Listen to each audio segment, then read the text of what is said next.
Saad Hariri renonce au poste de Premier ministre au Liban. Le chef du gouvernement qui a rendu le tablier à la suite de contestations a fait part de sa décision au président de la République, Michel Aoun.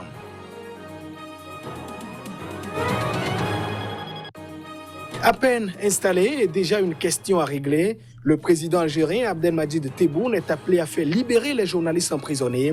Un appel du collectif des professionnels de la presse qui est monté au créneau ce jeudi. Et puis, Emmanuel Macron est attendu en Côte d'Ivoire ce vendredi. Le président français effectue une visite à Abidjan. Il sera aussi aux côtés de ses compatriotes militaires.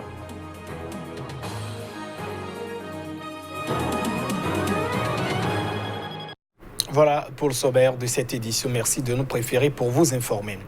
Qui pour succéder à Saad Hariri, le Premier ministre démissionnaire au Liban, en tout cas pas l'intéressé lui-même.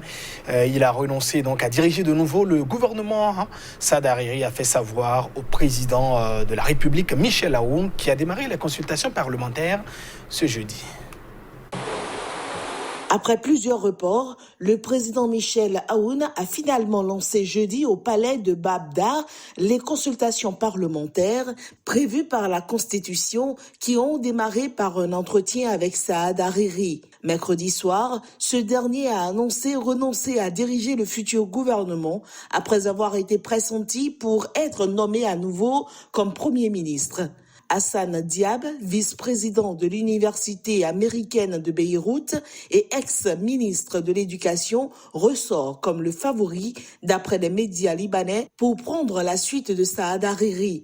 Il aura fallu des semaines de tergiversation. Jeudi, l'homme a reçu le soutien du puissant mouvement chiite Hezbollah.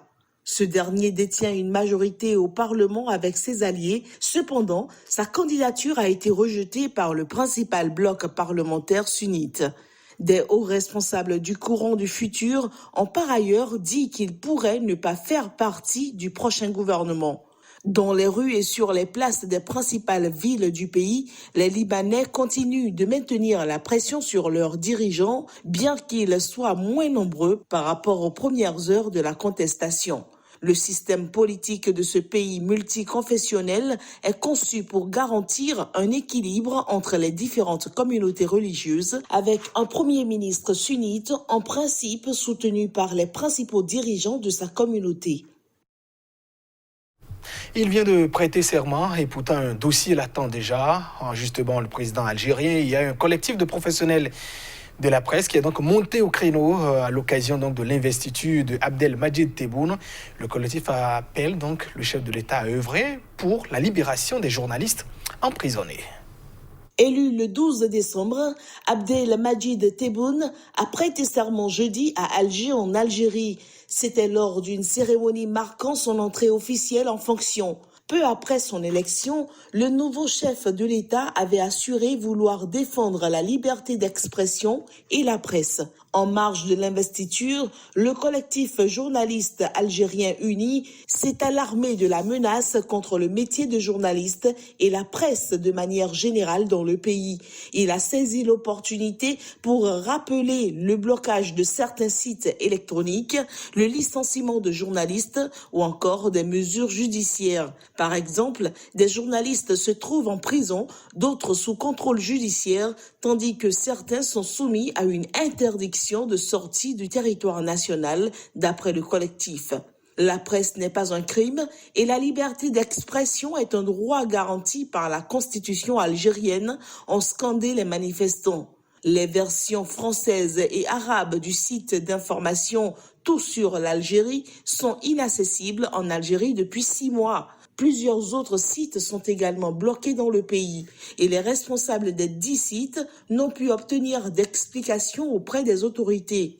Le collectif de journalistes dénonce également la suspension arbitraire de 20 journalistes du groupe Média Temps Nouveau, proche du pouvoir. Ces derniers ont été suspendus, l'un pour avoir critiqué sur les réseaux sociaux la couverture de la campagne présidentielle par son journal et les autres pour lui avoir apporté leur soutien, d'après les journalistes.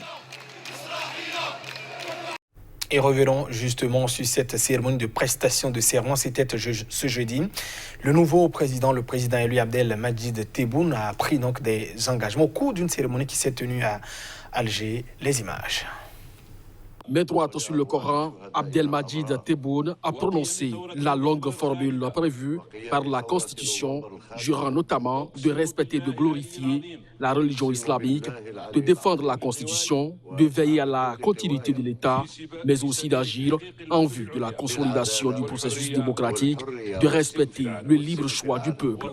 Auparavant, le président du Conseil constitutionnel, Kamel Félix, a donné lecture de la proclamation des résultats définitifs consacrant l'élection de Abdelmadjid Tebboune avec 58,13% des suffrages devant un parterre de dignitaires, notamment un important carré de haut gradé dont le général Ahmed Gaïd Salah.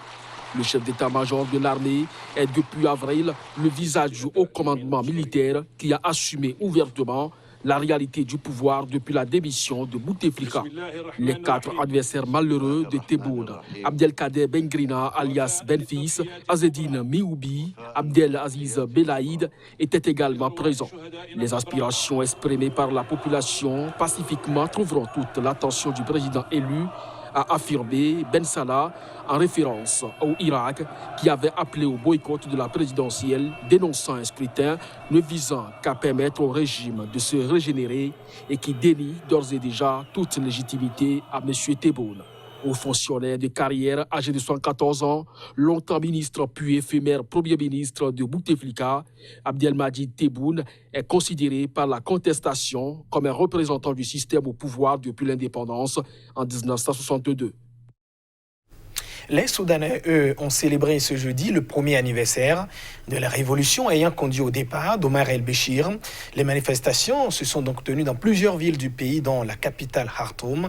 C'est le triplement du prix du pain qui avait mis le feu aux poudres. C'était en décembre 2018.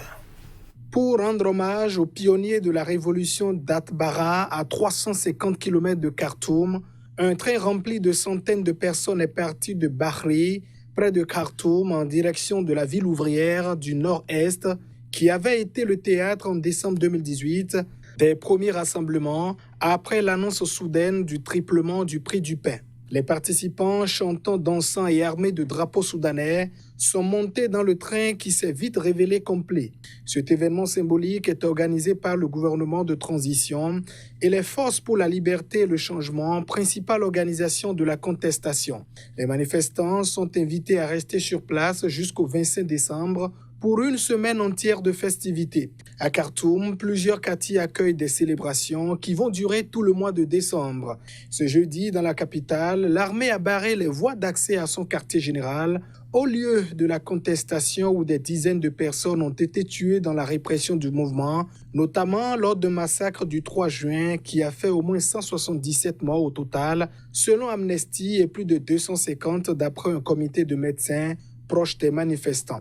En décembre 2018, les premières manifestations avaient éclaté à la suite du triplement du prix du pain. Béchir, détenu depuis avril à Khartoum, a lui été condamné pour la première fois à une peine de 2 ans en institution pénitentiaire pour corruption. MSF, Médecins sans frontières, a fait donc ce mercredi état d'une augmentation des violences sexuelles dans la région de l'Est de la République démocratique du Congo, une région en proie à des violences armées. L'organisation a estimé à plus de 560 personnes le nombre de victimes en un trimestre. Au troisième trimestre de 2019, au moins 476 majeurs et 93 mineurs ont été victimes de violences sexuelles dans le territoire de Massissi dans la province du Nord Kivu. D'après le coordinateur de terrain de Médecins sans frontières dans la zone de santé de Massissi, 2 fois plus de victimes de violences sexuelles ont été prises en charge que l'an passé depuis le début de l'année.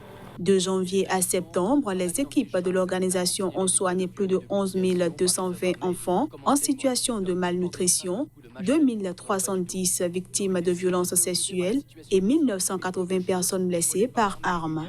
L'augmentation de violences sexuelles et de malnutrition est liée à la détérioration de la situation sécuritaire dans les territoires de Massissi, Rutshuru et Walikale. Selon l'ONG, ces violences sexuelles sont commises en grande partie par des hommes en armes, mais aussi par des civils. Depuis des années, les territoires de Massissi, Walikale et Rutshuru, au sud de la province du Nord Kivu, sont le théâtre d'affrontements armés et d'actes de banditisme. L'intensification des combats qui s'y déroulent depuis des mois a aggravé la situation humanitaire, réduit l'accès aux champs et aux centres de santé, menant à des déplacements de population et des niveaux inquiétants de malnutrition, de violences sexuelles et de violences armées. Emmanuel Macron est attendu en Côte d'Ivoire. Le chef de l'État français, comme le veut la tradition, fête donc ce vendredi Noël aux côtés de ses compatriotes à l'étranger, en l'occurrence les soldats. Cette année, c'est bien sûr la Côte d'Ivoire qui a été choisie. Loin des tensions sociales qui agitent la France, Emmanuel Macron respectera une coutume désormais enracinée.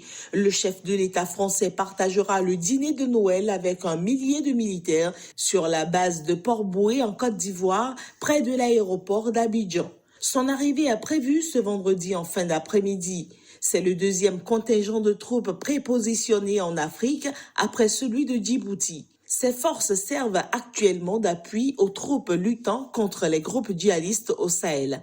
Au menu, pas que le dîner, Macron s'entretiendra avec des militaires ayant participé à l'opération dans laquelle sont morts 13 soldats en novembre au Mali. Aussi, la situation au Sahel sera discutée lors de ce déplacement. Dimanche, Macron fera une courte étape au Niger pour en parler également avec le président Mahamadou Issoufou avant le sommet prévu en France le 13 janvier avec les dirigeants de 5 pays sahéliens. Mais entre-temps, il est prévu que samedi à Abidjan, l'hôte et son homologue ivoirien Alassane Ouattara relanceront le chantier de l'Académie internationale de lutte contre le terrorisme. Le pays demeure sous la menace djihadiste, 3 années après l'attaque qui avait fait 19 morts dans la station balnéaire de Grand Bassam. 2 années après une première visite à Abidjan au cours de laquelle il avait posé la première pierre du métro, le président français et son homologue ivoirien finaliseront le financement de cet énorme chantier de 1,5 milliard d'euros qui doit débuter en 2020. Parallèlement, les pays d'Afrique de l'Ouest seront en sommet samedi au Nigeria pour réfléchir à une monnaie commune sur le modèle de l'euro, déjà acté sur le principe. Mesdames, Messieurs, ainsi prend fin cette édition. Merci à vous de l'avoir suivi. Restez fidèles au programme de l'autre télévision. CK TV, au revoir.